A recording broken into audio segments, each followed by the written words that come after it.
इद्दत में निकाह केस पाकिस्तान तरीके इंसाफ बड़ी तवक्को कर रही थी कि जी आज उनको रिहाई का शायद परवाना मिल जाए, आखिरी केस है, इसमें से भी इमरान खान रिहा हो जाएंगे, बाहर आ जाएंगे, so on and so fourth. वो बहरहाल नहीं हुआ, जिसमें से एक तासुर ये मिल रहा है, खासतौर पर फवाद चौधरी ने भी कल कहा, अब पीटीआई में तो नहीं है लेकिन बहरहाल एक पीटीआई का इंटेग्रल पार्ट तो कभी थे। उन्होंने कहा कि जी पीटीआई के अपने लोग नहीं चाहते, खासतौर पर कुछ वकील लोग, कि इमरान खान बाहर आए। तो जो ये मामला आज इद्दत में निकाह केस के हवाले से नजर आया है, लगता तो यही है शायद कि गालिबन पाकिस्तान तरीके इंसाफ के अपने कुछ लोग नहीं चाहते, हामिद खान साहब, कि इमरान खान बाहर। आप मुझे अगर केस के बारे में सवाल पूछे मैं जवाब दूंगा। किसी शख्स जिसका आपने जिक्र किया मैं उसका नाम भी नहीं सुनना पसंद करता और मैंने कोई उसके कमेंट पर कोई बात नहीं करती। ठीक है, लेकिन एक परसेप्शन मौजूद है। ये परसेप्शन गलत है। देखिए, वकील अपनी पूरी कोशिश कर रहे हैं। इस केस में भी जो वकला है उन्होंने बड़े अच्छे अपने दलाइल दिए हैं और ये बात वाज़ेह की है और ये बात साफ नजर आती है कि ये ट्रायल ही नहीं मुनासिब तरीके से किया गया।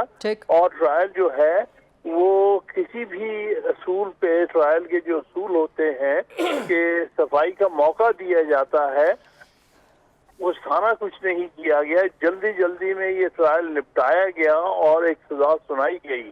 तो मेरे नजदीक तो ये ट्रायल ही नहीं था, या उसको मिस ट्रायल कहेंगे। ऐसी सूरत में तो सजा की मौतरी जो है ये एन आइन और कानून के मुताबिक होती।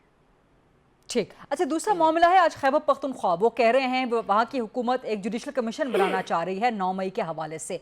तो दो तीन मामलात, एक तो जिस सूबे के चीफ मिनिस्टर के अपने ऊपर 9 मई के हवाले से इल्ज़ाम है और वो उसकी पेशियाँ भुगत रहे हैं, उन्हीं के नीचे उसी सूबे के अंदर जुडिशल कमीशन कैसे बन सकता है? इमरान खान कभी भी इसको माजी में तस्लीम नहीं करते थे कि जिनके ऊपर इल्ज़ाम है उस हुकूमत के नीचे कोई इंक्वायरी नहीं हो सकती। तो यही उसूल क्या अब केपी पे लागू नहीं होगा सर? एंड सेकेंडली, ये 9 मई एक कौमी सानहा है, पूरे मुल्क में कराची से लेके केपी तक तमाम सूबों के अंदर ये वाक़यात हुए। तो क्या कोई एक सूबा महज इस कौमी सानहे पे अपने तय तहकीकात करवा सकता है सर? जी, अपनी तक तो तहकीकात करवा सकते हैं क्योंकि ये वाक़याती मामलात हैं। जो वाक़यात हुए हैं इसको देखने की जरूरत है। हर वाक़या की अपनी नोयत है। जो लाहौर में हुआ है वो लाहौर का वाक़या है, जो पेशावर में हुआ पेशावर का वाक़या है, और जो किसी और सूबे में हुआ होगा वहाँ का वाक़या है। तो उसमें अगर आप जुडिशल कमीशन या कमीशन मुकर्रर करके वाक़याती तौर पर उसमें इंक्वायरी करवाते हैं तो कोई ऐसी गलत चीज नहीं, बल्कि बात वाज़ेह होनी चाहिए। बल्कि आप देखिए ना, एक बुनियादी तौर पे सुप्रीम कोर्ट में हमारी पिटीशन पेंडिंग है पिछले 25 मई से।